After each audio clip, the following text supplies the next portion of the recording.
My name is John Vallely, and I'm on the board of directors of Pediatric Cancer Research Foundation, and I founded the modern version of Dribble for the Cure, and we are in our fifth year on the UCLA campus, and over the last 4 years we've raised $400,000 out there, so we're hoping that St. John's University will be a venue that will grow likewise, and this is our second year on the St. John's campus. Now, what inspired you to work with a campus in a university like St. John's?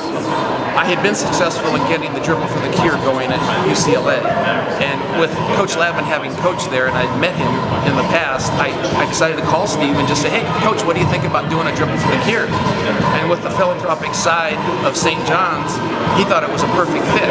I had no idea that he had been diagnosed with cancer at the time, but he said, I'm in, and we started building the process about a year and a half ago, a little over that now.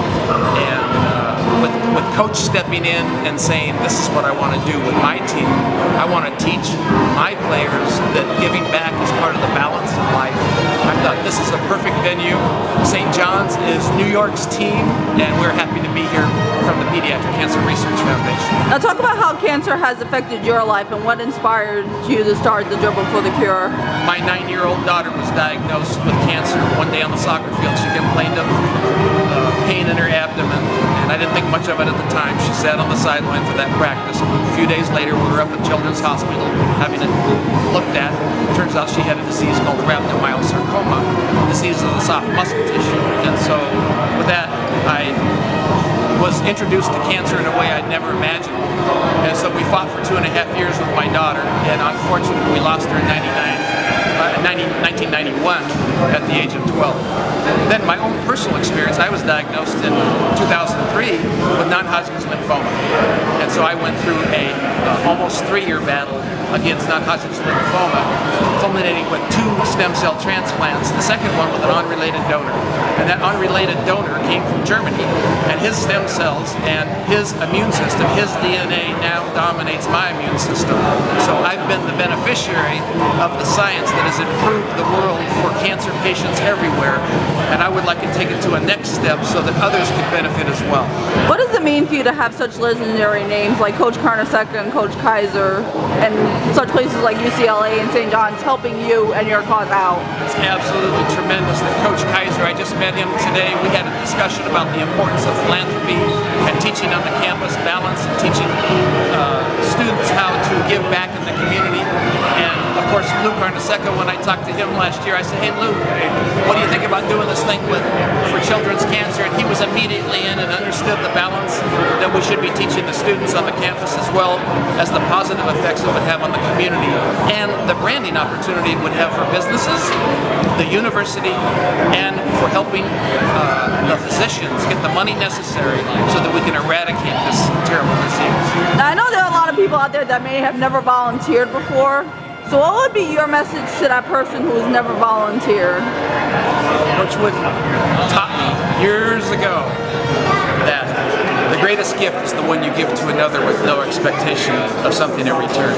The other comment that I thought was really important is you cannot live a perfect day without doing something for another, knowing that they cannot repay you.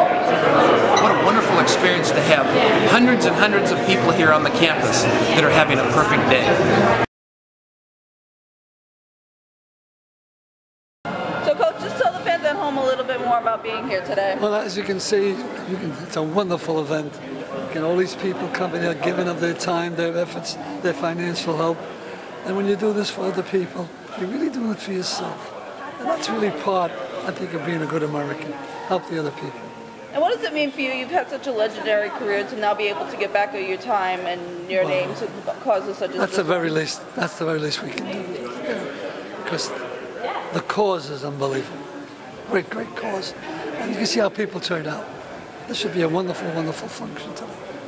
Now, for the first-time people who've never volunteered before, what would be the best advice that you would give to those first-time people? Just be yourself. Come in and absorb it all in and help where you can. Thank you very much for your time. Now, just talk about being here today for the Dribble for the Cure event. Well, I'm really so happy to be here and do anything I can to be supportive.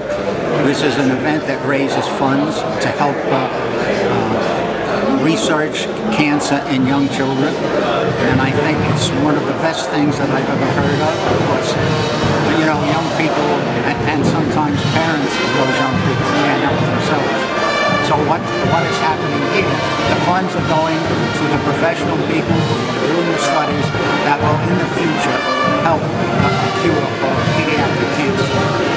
Now, you've been able to have a lot of success in your career, so what does it mean for you now to be able to give not only your time, but, you know, to lend your name to such great causes like this one?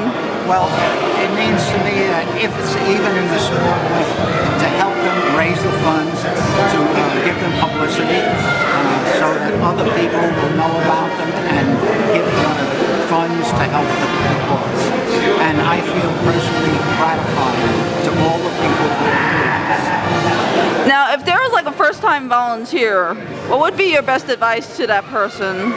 Well, I would think they would have to get in touch with the organization, which they could do through St. John's here, and find out all the different things that are being done and could be done. And if they would like to volunteer or donate some money, I'm sure it would be very, very well received. Thank you very much for your time. I'm very happy to be here. Thank you, sir. It's just great being here and being a representative of the Knicks and to support Dribble for a Cure here at obviously a great university in St. John.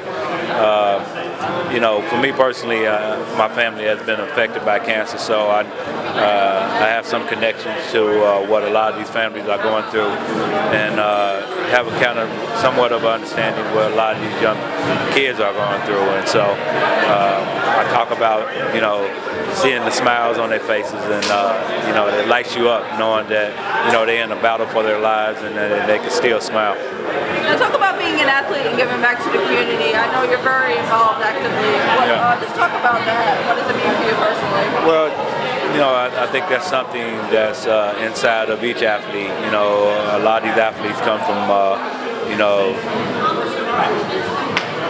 not so great communities, I should say, and they understand how important it is to be role models and to, you know, give so much back in order to help others. And so for me personally, I'm very fortunate to have been put in a position where I can give back.